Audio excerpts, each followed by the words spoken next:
know Frosty's story. You know the tale of Rudolph the Red-Nosed Reindeer. These are real holiday classics, but not every Christmas special is worth viewing. Some people give their best attempt, and they just come a little short. Yeah, as in Mariah Carey, The New Kids on the Block, and Rambo gave it a shot, literally. I wasn't expecting to see people gunned down in a Christmas special, but if you stick with us on Pop Culture Paradise, you'll find out exactly what we're talking about. In a world where the it thing is always changing, sometimes you need a tour guide or two to help you find your way to pop culture's paradise. If you find yourself reminiscing or in need of a good recommendation, these two have you covered. And now, here's your hosts, Joey and Jeff. First things first that we're talking about here is the Mariah Carey All I Want for Christmas special. Now, this is like Disney, Pixar, DreamWorks, kind of lower tier bootleg. And the first complaint that I gotta toss out here today is, being lifelong friends with you, how could you make me sit through an hour and a half of this? An hour and a half, Joe. You know, I thought it could be good. I mean, Mariah Carey, seal of approval. She wouldn't put her name on a crappy product, would she? Oh, God, no. I went shopping. I said shopping. This was right in the holiday classics section. If you walk into Bull Moose, you'll see this right next to Home Alone. You'll see this next to It's a Wonderful Life. You'll see it next to the 4-pack, which probably has Frosty and Rudolph and Santa Claus is Coming to Town. Right.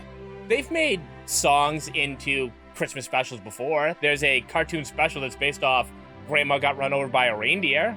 There is. That's a classic one. Now, this was specifically released in 2017, and essentially what it did for me was it answered the question, what does the you mean in All I Want for Christmas is You? Now, growing up hearing that song every single Christmas, like pretty much our whole lives, right? I always thought it was about a person. Mariah Carey was trying to find love from a person. But it's not. The song is actually written about a dog.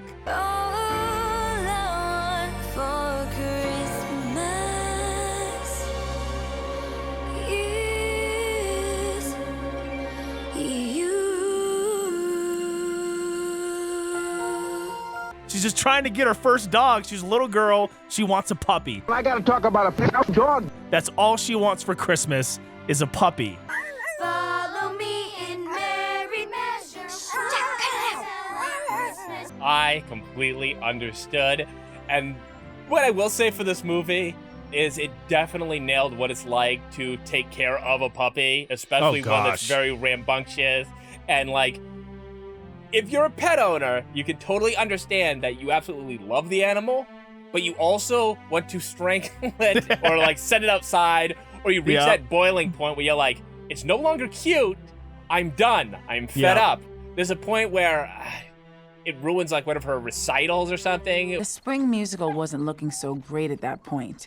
In fact, it looked like I could say goodbye to choir altogether thanks to Jack. Or it chews like her shoe for like the third time, and she's literally on her bed crying that she's failing so bad at raising this dog. Well, because essentially Mariah wants this perfect, prim, proper princess was actually the name of the dog that she wanted. Of course it was named Princess. Oh, that's such a perfect name. Princess. That was it. I was hooked. I didn't want just any dog anymore. I had to have Princess. Yeah, she had out the pink collar picked out for her, the whole nine, right? But her dad, oh my goodness, this guy made my blood boil almost this entire film. He sucked. And I shouldn't have cared as much as I did, but I'm like, screw it. I gotta watch this for the show. I might as well, be invested in it.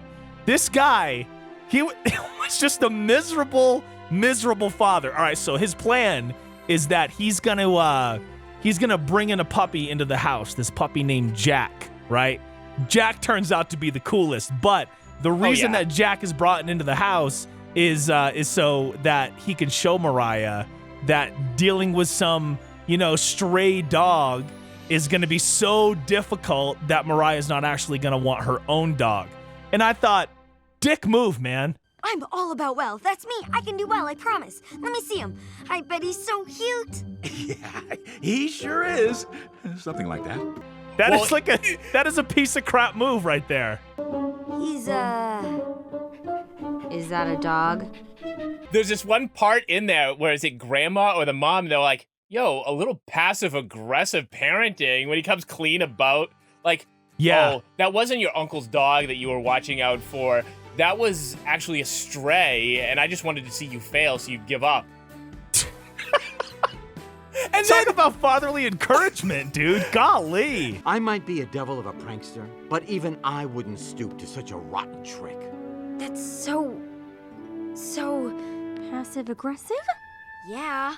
And then there's like this other part that's supposed to sound really sweet, and it's like, you have Mariah, who's the narrator in this film. At first, I was like, is she so lazy that she's not going to voice herself? Because Sylvester Stallone doesn't do the Rambo. None of the new kids voice themselves. So I'm thinking, is it just going to be across the board voice actors to be a famous person? But nope, Mariah is our narrator.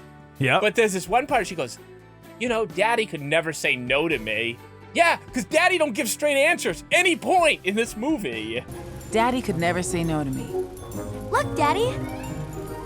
But he always figured out a way to do it without saying it, especially when it came to a dog.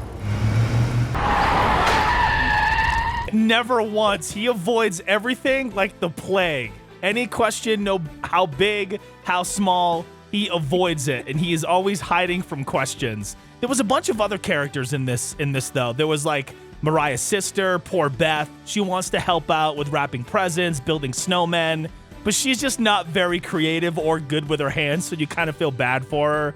You got Uncle Reggie, who we never actually meet, but that's who the father kind of pawns the dog off. Like, that's where he got it from. And when you think it's a little suspicious, too, that, all right, say you're dog watching. Like, I tell you to watch Romo, my dog. Wouldn't you, like, be a lot more worked up anytime he escaped the house and went, like, running off? This dog kept escaping, and I would think there'd be a lot more panic of, the door's open, they could head towards the road. Nope. No. They were just sort of like, oh, you left the door open, another big chase scene, scene. Yeah. Jack, no! Oh. Now, back on the characters, you had the grandpa, who was a complete troublemaker. He was actually one of my favorite characters in this. And he would always mess with the neighbors' lights, their Christmas lights. He didn't like when their lights would blink. So he would find these like special bulbs and he would change the bulbs on the neighbors' lights. And for some reason, I just thought that was so funny. And then you have He felt Grandma. like he was in a whole other film though. Like, right. You know, Mariah's character is like this very perfect, prim, proper girl, doesn't break rules, doesn't get herself in trouble, takes all these extracurricular activities. Then every time you cut over to Grandpa, he's like in the middle of like hijinks. He's over at the neighbor's yard. He's like, no, I'm done with this light. I'm going to mess with their wiring. I'm going to break their stuff. And it's like, who is this guy? Yeah. Yes, yes, yes!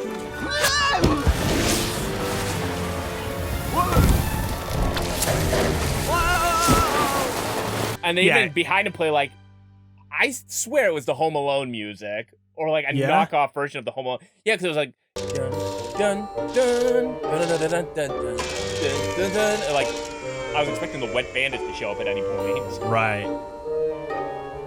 And then you got Grandma, who is super sweet but also super tough.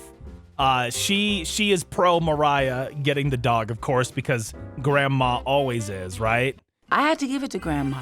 She knew how to work it. She really made a case for Princess.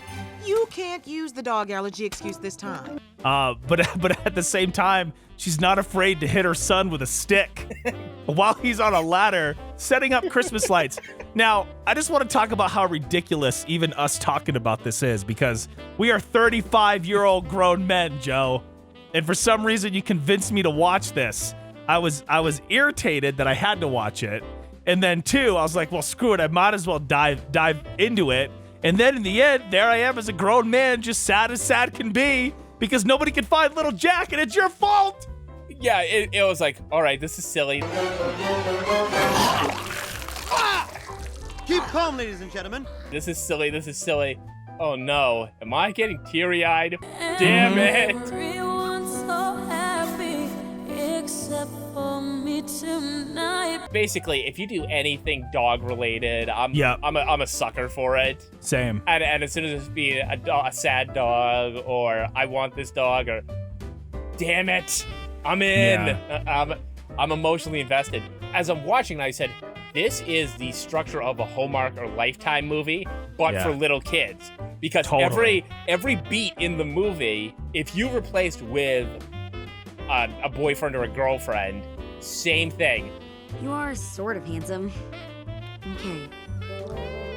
Just a few days, and I'll have Princess. I can stand it. Yep. Like, I've been watching these Hallmark and Lifetime things. Obviously, you don't I won that Lifetime contest there. Yeah. But, all right, so she wants the princess dog. That's the ideal dog. But she's stuck with Jack. But as it's going on, she starts bonding with Jack. She starts realizing maybe Jack's a pretty good dog. I kind of like Jack, but I still want Princess. And then, well, you know what? Maybe Jack's the dog for me? And it even ends with a nice kiss between the two. The things you do for love. Just when I thought he was sort of, kind of cute, well, he would start acting like a dog. Yeah, well, what ends up happening, throughout the film, is Mariah learns that maybe Jack is the dog for me. There's a kid that's in the dog store, and he wants to buy Princess. And the dad has to say, hey, I'm sorry, somebody already put a deposit on this dog, but then it hits Mariah, and she says, no, if you want her, you can have her. I already have a dog.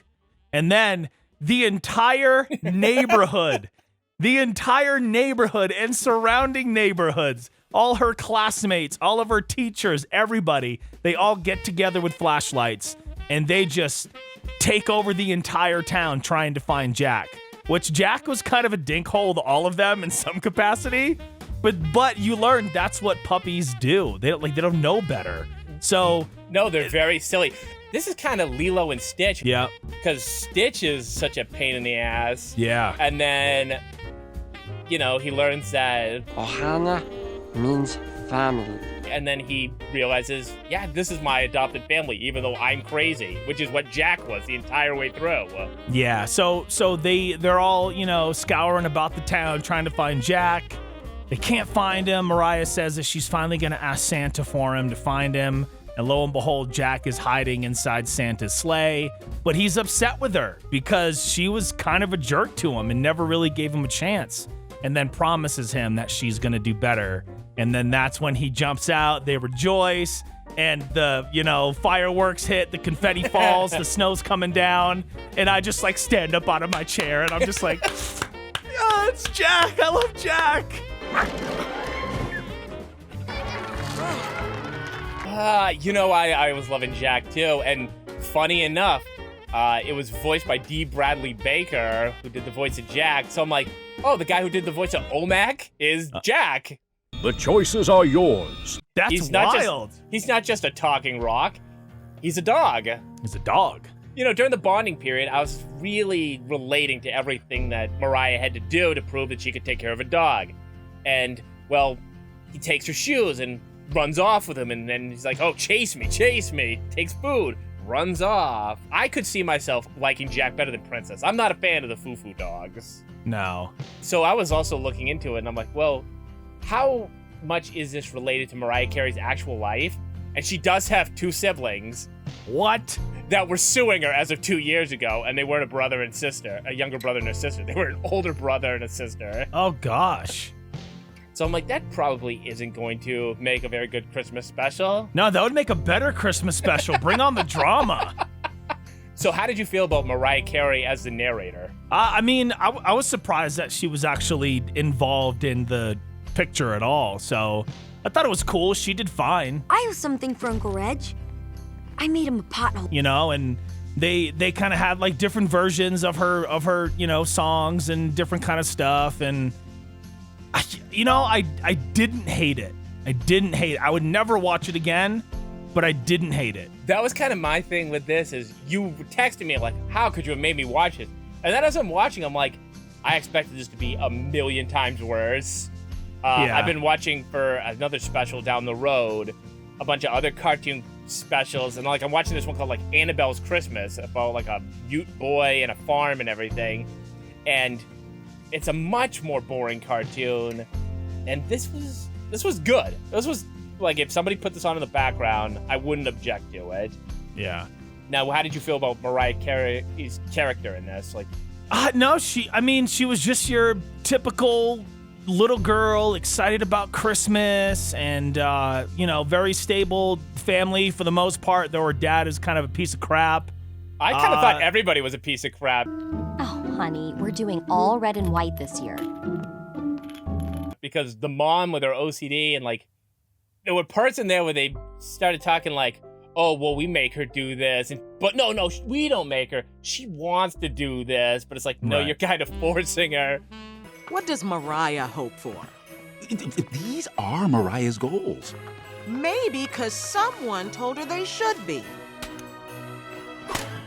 Ow!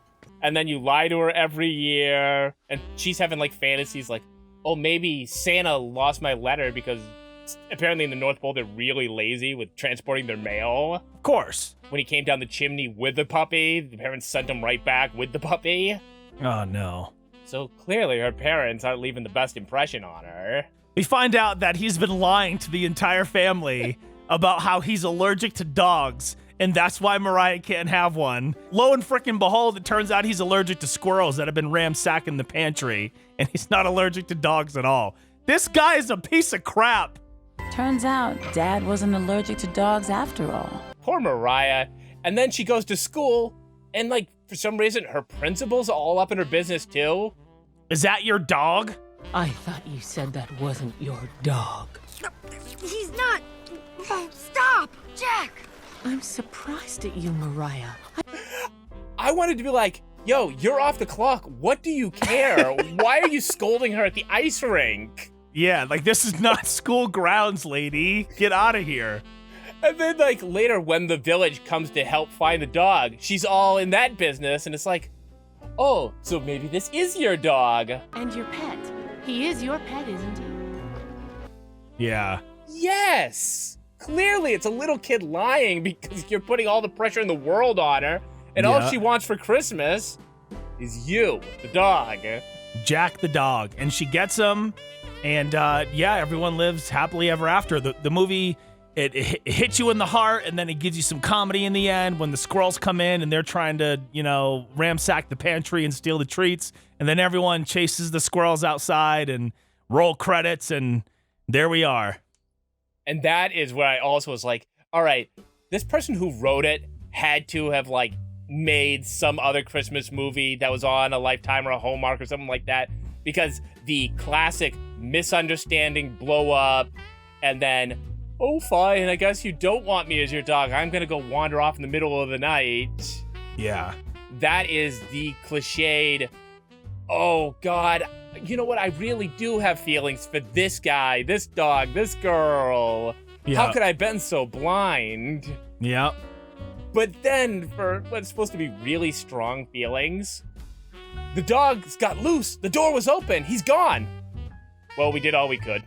Yeah, I mean, hey, I saw him run by. I couldn't stop him, Couldn't you have gone out a little bit longer? Like, they were sitting in the living room. They weren't cold. They weren't, like, walking back into the house and shaking their jacket like they'd been out searching in the snow all day. They were literally like, oh, we called somebody.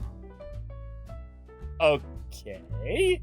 Yeah. I wanted to be like Billy Madison and you get your ass out there. Yeah. I was saying that in my head a bunch of times. You get your ass out there and you find that outdoor. Temple Matthews, they're the person who writes those direct-to-DVD, direct-to-VHS Disney sequels.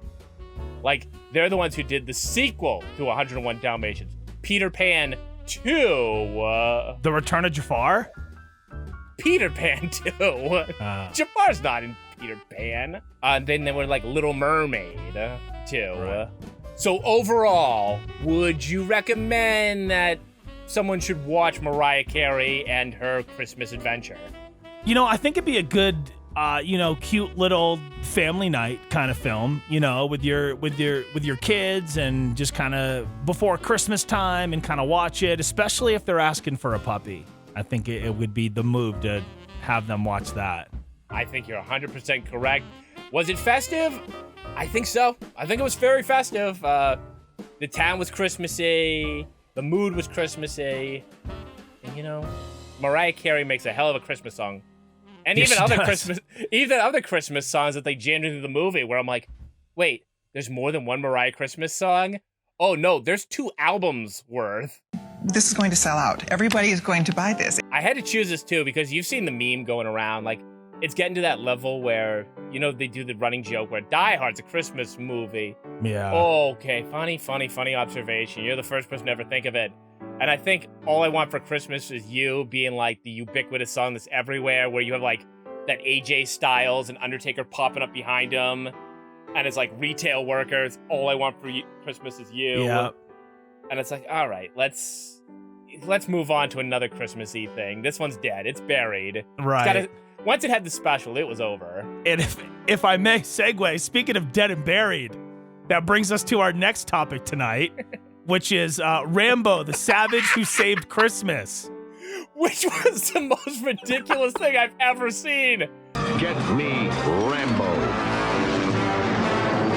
Like, I had just finished watching the New Kids on the Block one, and I was like, all right, that one was 80s all over. It can't get any more silly, especially when we talk about the twist at the end of the New Kids one. Right. But then the first thing I'm seeing here is Rambo. His muscles are shaking. He's like ready for action. He's the Freedom Force. Liberty's champion is unstoppable. Rambo. So my first impression was, wait, this is a cartoon? I thought this was going to be a real movie. And then I go, no, that's stupid. There's no way that Sylvester Stallone said, hey, you know what'd be good? Is a Christmas Rambo. So it's like, oh, well, of course it's going to be a cartoon. And then my other observation was the guy never wore a t-shirt. Opening scene, talk me through it. All right, so we're in Colorado, so welcome to your new surroundings while we had a hiatus. Maybe this is a place cool, you can right? stop at. I hate all this snow and cold weather. What do you expect from Colorado? It's snowing like crazy, and you see these He's in the mountains, too. Yeah, you see these armored trucks pull up, and this is Havoc. Havoc is Rambo's arch enemy. Force of Freedom can't stop me now. I'm sure I'd learn more if I'd actually seen the other 64 episodes before this one aired. So wait, this wasn't like a one-off? No. There was a ton of Rambo cartoon? Yeah. Wow. It was the Freedom Force. As you can tell, he's Liberty's champion. Golly. With Mechanical Genius Turbo and Cat the Disguiser.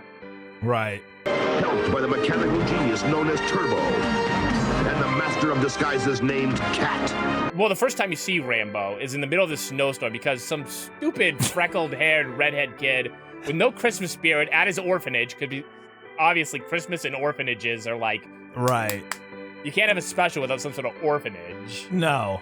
Well, this kid wanders off, and as he's wandering off, what does he do? So, well, of course, he falls. He hurts himself. But first things first, he has the single most powerful flashlight that I have ever seen in my entire life. And if you can lay over the clip right here, this thing lights up the entire sky. This kid has the wherewithal to send out a SOS, save my ass signal. And Rambo just happens to be in the air, hanging off of a helicopter without a shirt on. Hey, you better stop down there. Someone needs some help. Somebody's flashing an SOS in Morse code.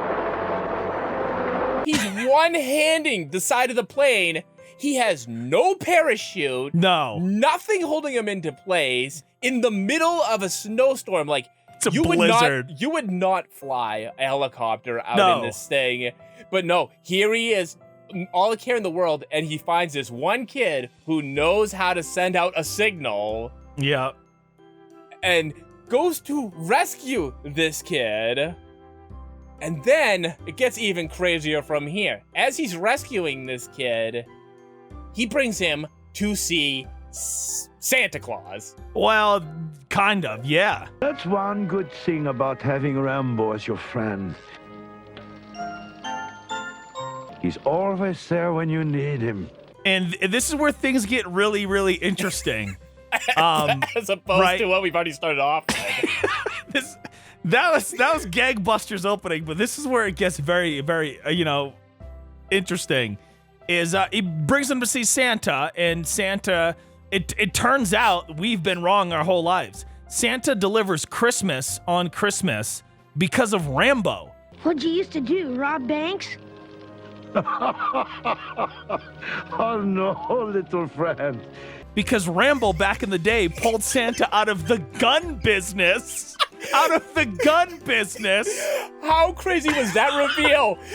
Oh, I wasn't always like this. Rambo saved me from a life. You were bad, Santa? Well, I used to work for some very bad people. Guns? Yeah. Bombs. Explosions.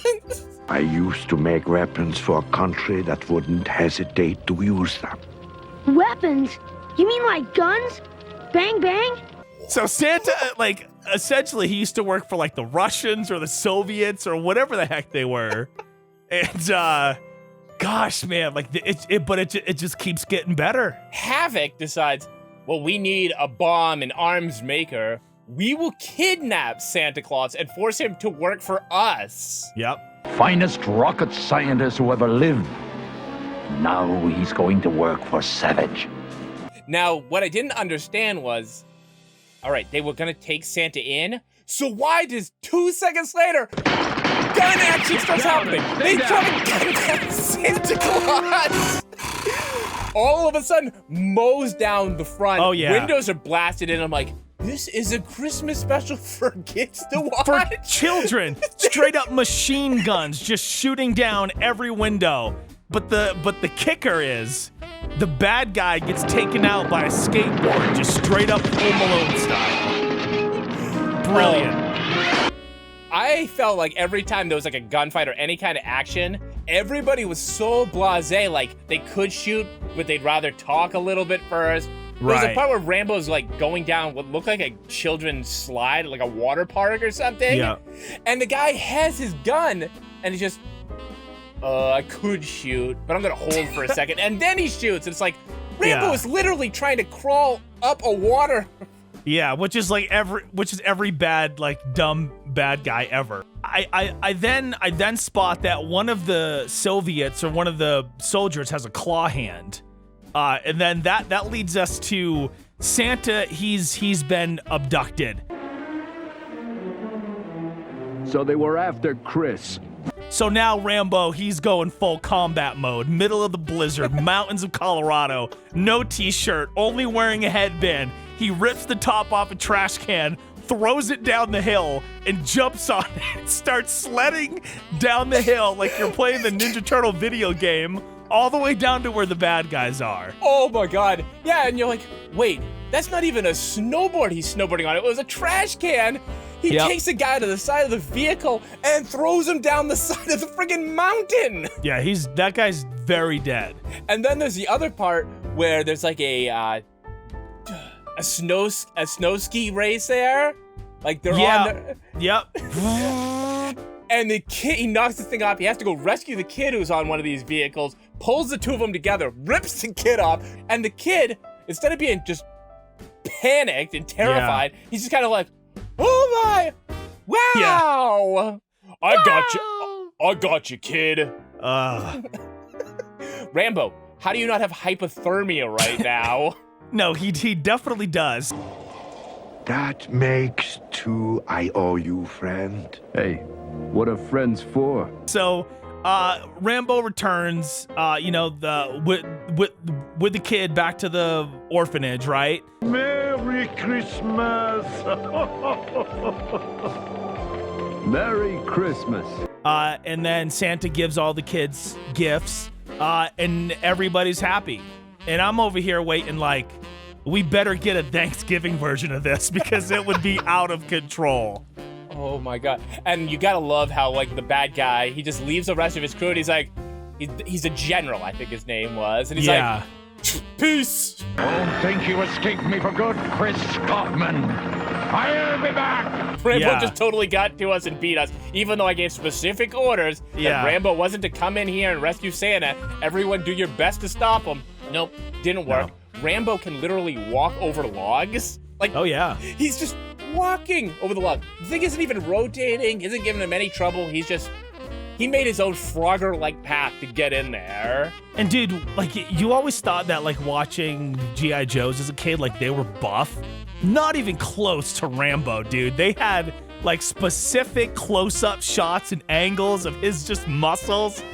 Like, he was the ultimate ass kicker, and he saved Christmas. And he's the reason that there is a Christmas. So I think this special was very festive in the kind of way that I don't want to watch it again because, like, it's super Christmassy, but I want to, like, show everybody and get their genuine reactions to what they just watched.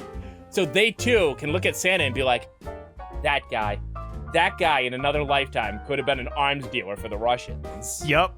Well, I've been with Santa.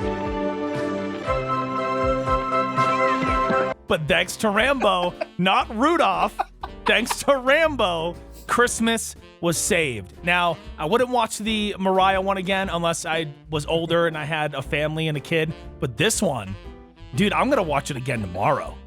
It was just wild. I liked it. 10 out of 10. It's one of the only cartoon specials where I can say that there was a drive-by that took place in it. It was more of a sled by. You're kind of out there. Well, you know, that kind of makes sense why. Did you notice at the orphanage at the very beginning when the little boy Brian is having that argument with the little girl? She's like shaking her candy cane box like the same way somebody who had like a smoking addiction would. Like, she is pounding a... Yeah. I'm like, are those candy canes or cigarette butts, little girl? How stressed are you right now? Yeah. And then we learned that the orphanage theme, it carries over into the third episode that you had me watch. And that is featuring our new kids on the block. It's Joey, it's Jordan, it's Jonathan, it's Danny, it's Donnie. Oh, oh, oh. Oh, oh, oh, oh. What's on this special? Some Christmas stuff. It was, dude. I thought that it was going to be live action, just like I did with the Rambo, then quickly was like, this is kind of a hybrid of both, because you get the cartoon, the main story, but then there's a lot of random cut-ins of, like, live concert footage and just live stuff of the actual boys. Well, there's, like, this one part where they get really excited, like, we're going to work together as new kids. And then they go to, like, high five, and then it briefly morphs into live action, and then back into the cartoon, and I'm like, that's a YouTube edit. Oh, totally. Guys, you know my mom. Christmas is her big thing. We understand, Joe. Being with family at Christmas is important, but so is lending a helping hand. Yeah, you're right. We'll take a later flight. Yes! Because, like, when it opens, it's the actual band, and they're kind of talking about what Christmas means to them. And then you get the transition into the cartoon stuff. The thing that I noticed right off the bat was all the rat tails that they had. That was just epic. So sick. It was the perfect haircut for the late 80s. Like, I'm sure there's a picture of you around with the rat tail, and you look exactly like Danny. Not yet. It's growing out right now. After watching that, I'll tell you what. So one of the things I wanted to ask you was, what was up with the real pictures that would just sway across the screen in the shape of Christmas ornaments at random times throughout the episode? I think they just wanted to, like, remind people that this is new kids, because no new kid voiced themselves. Gotta go with the flow, bros, and think about the Boston snow. I don't know, Jordan. Just doesn't look right. All right. Coming through. That's kind of a bummer, though, that it wasn't really them, right? If Mariah can take the time to narrate her own movie an hour and a half, they can voice a 20-minute cartoon, right? I think nowadays you could get a traveling sound system to go on tour with Mariah, that she could take her own time, as opposed to maybe back in the late 80s where it's like, you really got to go to the studio while we're on tour. Could we do it on the bus? Nah, the quality wouldn't be the same. Yeah. Like, there's probably more limitations on their time. Yeah, I get you. But I totally got where you're like, oh, this could be live action, because it starts off with Donnie Wahlberg talking about meeting Santa 3 times. 3 times. I met him 3 times. Santa Claus is on the way. And I'm like, wait, well, what are you talking about, Donnie? Well, like one of the things for me were just the transitions in between scenes, and one of the scenes it comes to is somehow one of the new kids is bummed out about Christmas, of course, and then some kid kind of swindles like him and the entire band to show up at his house. I'm okay. I'm just not hyped on Christmas this year, B-Man. Ought to be something more to it than this. Just gotta get him back to Boston. I'm on a secret Christmas mission. I need your help. Come on, I'll explain on the way. Oh, yeah. Secret mission. I gotcha. You need a lift. Hey, we can do that. Like imagine if you swindled NSYNC and they showed up at your house when you were teenagers. Chrissy would lose her shit. The new kids on the block! Merry Christmas! You're not really the new kids, are you? Marta, I think we're your Christmas presents. And so I wrote down in the notes, I'm like, all right, how come this mom is that cool with 5 teen boys going into her teen daughter's bedroom? Yeah, and she's just on the phone like, well, I got charity work to do. I got to get these kids their clothes and their blankets. Have fun with the 5 teen boys. Yeah. So anyway, I'll be there at 3. Yeah, she just keeps going. It's the new kids on our block! Like the way that it was kind of drawn and the way that it was animated, correct me if I'm wrong or if you didn't see it this way, it looked very much like the Ninja Turtles cartoon in the early 90s. Michelangelo, Leonardo, Donatello, and Raphael, the Teenage Mutant Ninja Turtles. The good guys who always wear green? Catch the new adventures of America's heroes in a half shell, 5 days a week. Today at 3:30 on Channel 11. It did have that kind of animation. Well, because this was 89, 90. Was it? So this would have been in the same morning blocks as those type of shows. Yep. They were definitely going for radical. You got to admit that. Couldn't this fit in the trunk? No way. My family is gonna have the most ballistic Christmas money can buy. I'm not letting these high-tech babies out of my sight. There were so many instances on here where I was like, all right, what is this Boston slang that they're trying to appropriate? Oh, yeah. Then there was, yo, Joey Joe.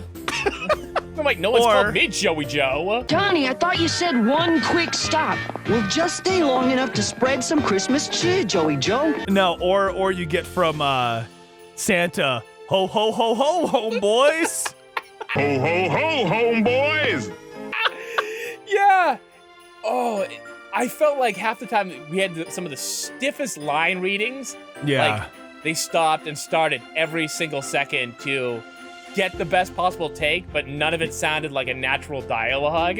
No, not at all. I'm Albert. Knew you'd come. Yo, what are you doing here on Christmas Eve, kid? Oh, it was beautiful. So what happened in this special? Well, I can't remember which member of the group it was, but he's kind of bummed out. Who was that again? Believe that would have been Donnie. So he's like super bummed out, just not really into Christmas this year. And similar to kind of Rambo, aside from, you know, no shirts and headbands, he comes across this kid, and I don't really even understand, but for no rhyme or no reason, he's just following this kid wherever the kid wants him to go. I all of a sudden I'm looking at him like, wait, why does this kid have such a command over like, hey, can you guys do me a favor here? I came backstage. Can you come with me? Well, we're all going on vacation. We have our family to go see. Our flight's about to leave. And no, you know what? Fine. Let's go with this kid. We'll get that one thing completed. The one thing that also I didn't understand was, why were the managers so intent on getting the kids home? What could happen, huh? Donnie said they're just gonna make one stop. Oh no, not on Christmas Eve. Yeah, they were just like, that was their main goal, their main objective. And then what's kind of cute about the way it ends, it's that like they couldn't get home for Christmas, so they kind of brought Christmas home for them. And I was like, well, that's kind of sweet. You know, you see all the family arrive on the bus. Like, what? That was kind of cool. No, you didn't see all the family. You know what was missing? Who? I didn't see one dad. It was just, wait a minute. It was all the moms. Wait a minute, let me think about this, because I'm like, oh, well, that's cute. You know, all their family showed up. So you mean to tell me they just left all the fathers at home? And I guess the siblings or anybody else. I mean, other than Jonathan and Jordan, who are already brothers, they'd have the same mom visit them, but yeah. Jeez, I didn't even realize that. I'm like, oh, well, look at that. Their families are here. It's just all the moms. So this thing was definitely super radical. Like, it had all the hijinks, like, oh, we're gonna get each other crazy type gifts. One of them gets the glasses with the nose on it and the mustache. And he's like, oh, great, this is cool. They're all excited about it. Jordan, a Flirt Alert fan ducker disguise. Wow, I could use a ton of these. So you know what phrase I want to use? So there's a point in this special where the kid's like, hey, can you help out with our charity event? We need food and shelter and blankets, and the new kids on the block are going to be the perfect people to help our charity. So then somebody goes, all right, we're going to posse up and do some shopping. Let's go. Posse up. Posse up. We're going to buy out some stores. You know, one of the things that kind of popped out into my mind, it was almost like the band was kind of low-key hostage in that house, and they were just there, and they had to perform for everybody, and they couldn't, like, stop. They just had to keep going. Did that come across weird to you, or no? I feel like one of them was doing it to appease the rest of the band member. The bad band member was like, I'm not feeling Christmas. We might as well be here. And then you have, like, Joey McIntyre's like, I want to go home. I got food waiting for me. Yeah. No, this has to be about the children. About what are we really doing this for? New kids about doing good deeds.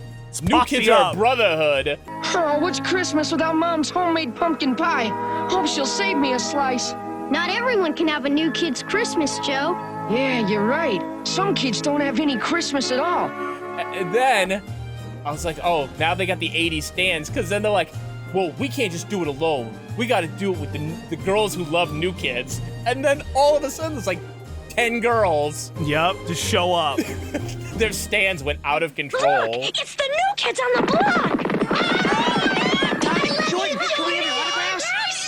Sure. New Kids fans are the greatest. Oh, yeah, it was wild. So you get them kind of in the end doing their big performance, and then I stand corrected. Their families didn't show up, just their mothers showed up. And that's to, like, reunite them for the holidays. And then we get a special live, like, in real person Christmas concert from the new kids. So I would be in the Christmas spirit from all this music and new kidsness, but what did I just hear like a minute before we went to this concert? We got a swerve, bro. If it weren't for this place, they wouldn't have any Christmas. Wow, Rosa really has this Christmas spirit thing down. Who are you talking to, son? Where'd he go? It turns out that the kid that kind of set up this whole thing, like the main orphan, he's literally been dead the entire episode. And what? Yeah, they're about to have dinner. Oh, he would have loved you guys. Everybody talking about him like he's not there, like we're not looking at him. My son Albert promised to always help me make Christmas better for the neighborhood, especially for the children. Albert's gone. Because the whole way through, it does have this sixth sense thing going on where they're like, oh, who are you just talking to? Or where did that kid that you saw go to? So apparently new kids on the block can all see this ghost child. But nobody else. Nobody else saw it. So they just thought new kids showed up 'cause. That makes things just so awkward. It's like, oh, and kind of cool. Like, oh, why would your randomly your favorite band show up to your house on Christmas Eve? Like, I don't know. They were doing it out of the goodness of their hearts. They're good men. Are they good men? There was one scene where they're out shopping, and I am pretty sure that the cartoon implied that the girl gave Joey McIntyre a hard-on because you see her climb up a ladder, right? Hey, yo! And it cuts back to Joey Mac, and then you hear boing. No, they did not. I must have missed that. And then you find out that not only was this kid dead, the reason that the parents, Joe, just we the mom, don't use the word dead. We use passed away. All right, let's be respectful here. Fine, they were Christmas spirits at this point. Yes, they were Christmas spirits.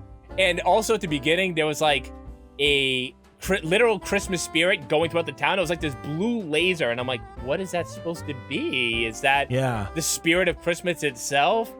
Well, not only was there an angel in this town, but I'm pretty sure this Italian-looking, mafia-looking guy was Santa all along, because when it reveals, like, they're not going to be home in time for the holidays because they did this good deed, then the little kid angel's like, well, maybe they'll get exactly what they want.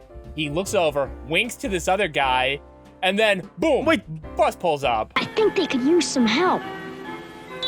Are we talking about the cab driver, the guy that or the bus driver? That was Santa? I believe that was Santa. He does give the wink and the high five. And I was like, oh, well, maybe they're just happy they got them there so quickly. Nope. That makes sense. So, depending on who you believe here today, Santa used to be an arms dealer for the Soviets, or he's a Italian bus driver in Boston. Beantown Posse's heading home for the holidays. How about you, Dick? You know, I've looked at Santa so often with all these Christmas decorations, and I've never looked at him like an arms dealer. So, with that in mind for your Christmas spirits, are we going with Rambo, New Kids, or Mariah? For me, it is simple. I mean, Rambo. Rambo. I gotta go with Rambo too. I like the story. I love the action aspect of it. Would I watch the New Kids one? I'd probably watch it again just because I think I missed some stuff that you picked up. Granted, I wasn't watching as closely as I probably should have been, but I definitely gotta go with Rambo. It's so outrageous. It just to learn that he's the reason that we have a Santa Claus. Santa Claus the arms dealer. If you don't feel festive after that, I don't even know who the heck you are. No. If you like this and want to see more stuff on the channel and maybe more Christmas stuff or other things that we discuss, what the hell do they do? Like, comment, subscribe, all three if you're feeling up to it. And Joe, quick question. Rambo didn't do a New Year's Eve special, did he? I want to see what Rambo's doing for Arbor Day. Oh my God. Rambo on St. Patrick's Day. Independence Day. Could you imagine? Independence Day would just be too much. Yeah, it would be overkill. It'd be like, was this one directed by Michael Bay? Because it's just a little bit too much.